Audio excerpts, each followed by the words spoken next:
کہتے ہیں پتہ نہیں شریعت مطہرہ میں حرم شریف سے قرآن یا جا نماز یا تسبیح لگاتے ہیں، بالکل بدعت ہے۔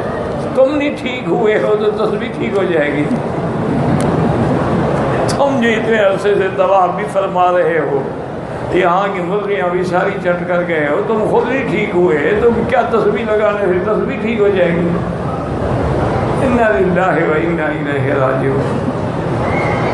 تم کیا ٹھیک ہو؟ ایمان سے کہو، عمرے پہ آئے ہو، داڑھی مڈاتے تھے مڈاتے ہو، جھوٹ بولتے تھے بولتے ہو، سگریٹ پیتے تھے پیتے، کیا تبدیل ہوئے ہو؟ پھر آنے کا کوئی فائدہ؟ بس دعا کرو شاید اللہ رحم فرما دے۔ میں نے کہا نا ابھی یہ انہی سہاروں پہ گزارا زندگی کا کر رہے ہیں، کبھی قوالی شریف، کبھی نعت خوانی شریف، کبھی کل شریف، کبھی 11ویں شریف، کبھی 12ویں شریف، کبھی میلاد شریف، جو دین میں ایک چیز بھی نہیں ہے، نیا دین بنایا ہے۔ انا للہ و انا الیہ راجعون۔ دعا کریں کہ اللہ تعالیٰ ان کو ہدایت عطا فرمائے۔ نعت خوانی کا معنی وہ ہے جو حضرت حسان پڑھتے تھے۔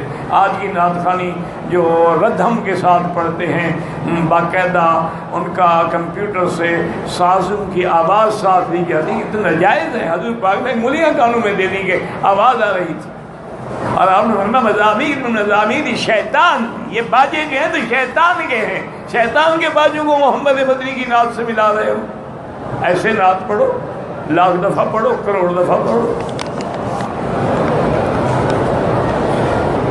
کہتے ہیں کہ جتنے میں امیگریشن پر بڑا سست رویہ، اپنی ایمبیسی سے بات کریں، اپنے لوگوں سے بات کریں۔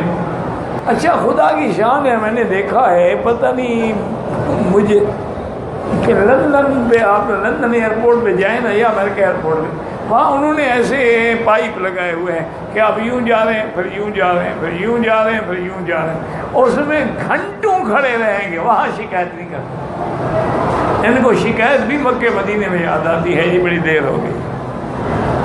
ان کے بارے میں تو آپ نے کبھی کسی کو کچھ نہیں کہا، گھنٹوں لگ جاتے ہیں۔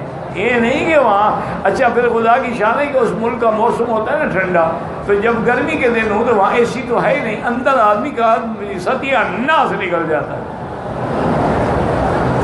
لیکن مجال ہے، چونکہ وہاں تو گورے سرکار ہے، گوروں کی حکومت ہو تو اس کی تو ہم شکایت نہیں کرتے، ان کے تو پرانے نیاز مند ہیں نا، ہم تو مسلمانوں کی مخالفت کرتے ہیں۔ انا للہ و انا الیہ راجعون۔